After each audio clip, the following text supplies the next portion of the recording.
ब्रह्मा ने नारद को कहा कि नारद सुनो, इस निराकार में से एक आदि पुरुष और आदि प्रकृति प्रकट हुई।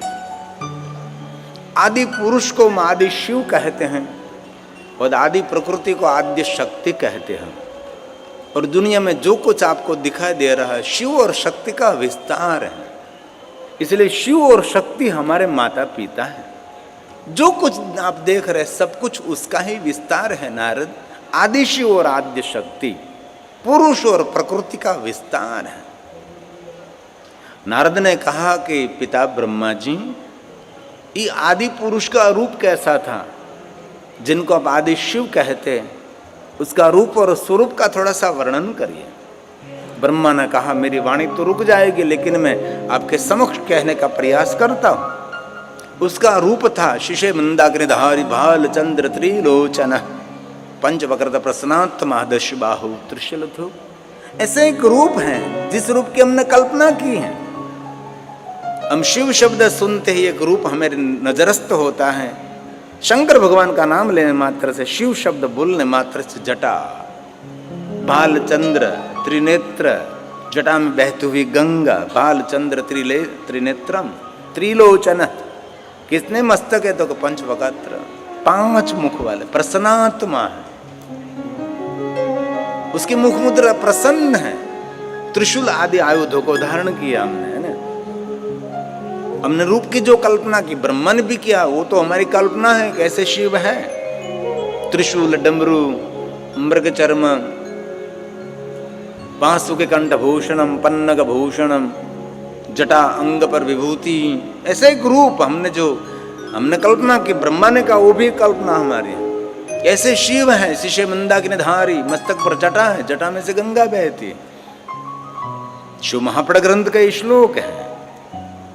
और महादेव के मुख 1 नहीं 3 नहीं, भगवान शिव के 5 मुख हैं। 4 दिशा और अंतरिक्ष निरंतर भगवान महादेव देख रहे हैं। और बहुत बार हमने गाई है, पंचमुखों की वंदना भी है। जो वंदना प्रकरण है इनमें भगवान शिव जी के 5 मुखों का भी वर्णन किया है। शिव महापड़ ग्रंथ में भी शिव जी का रूप का जो वर्णन है इसमें 5 मुख का वर्णन है।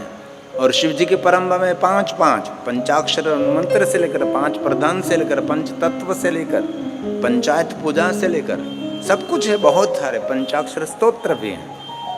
इसलिए मैं वंदन करता हूँ 5 मुख को, जो 3 नेत्रधारी भगवान शिव हैं।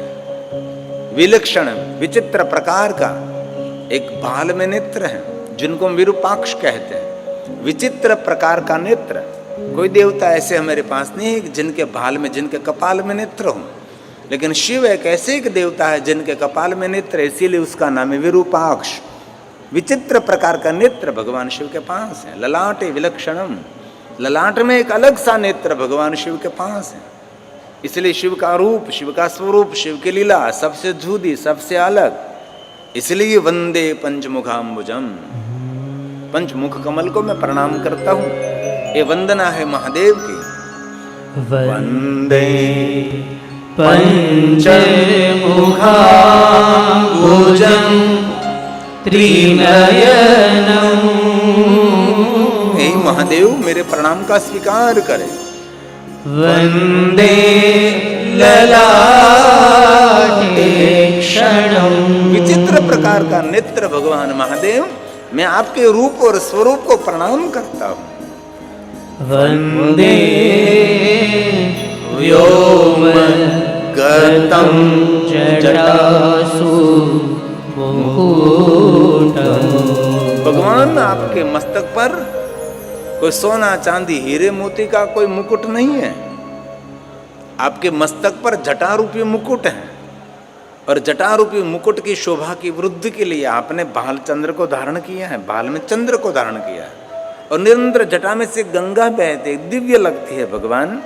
व्योमगत, और महादेव के जटा छोटी छोटी तो नहीं है, हम सभी जानते हैं। व्योम का अर्थ होता है आकाश। पूरे आकाश में फैली हुई शिव जी की जटा है, तो ही गंगा जी को रख सकते हैं। वैसे तो गंगा जी कैसे रह सकते हैं। व्योमगत जटा सुमुकुट, सुंदर मुकुट है आपके मस्तक पर, जटा रूपी मुकुट है। और पूरे आकाश में फैले हुई आपकी जटा। व्योम केशाय नमः। शिव जी का नाम है व्योम केशाय। केश मतलब बाल, व्योम का अर्थ होता है आकाश, पूरे आकाश में फैली हुई शिव आपकी जटा है। ऐसे भगवान शिव आपका रूप है। मैं शिव महापुराण कथा कहता हूँ, इसलिए शिव जी के बारे में आपके समक्ष में निरंतर गाता रहता हूँ कि महादेव के बारे में, महादेव की बात, महादेव की कथा, लौकिक और सांसारिक बात आपके समक्ष में बहुत कम कहने का प्रयास करता हूँ, क्योंकि कथा अलौकिक है, कथा संतों की है, साधुओं की, महात्माओं की है, जो निरंतर ध्यानस्थ और समाधि में रहते हैं, उसके लिए शिव जी की महिमा है। इसमें लोक वायका जैसी कोई बात नहीं, इसमें तो परम तत्व की बात है।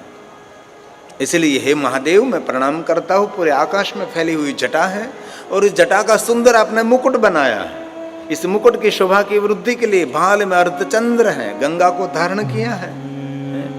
ये शिव जी की सुंदर वंदना है, लेकिन ये वंदना बहुत कम लोकप्रिय हुई है, इसलिए हम हृदय से भगवान शिव जी को प्रणाम करते हैं।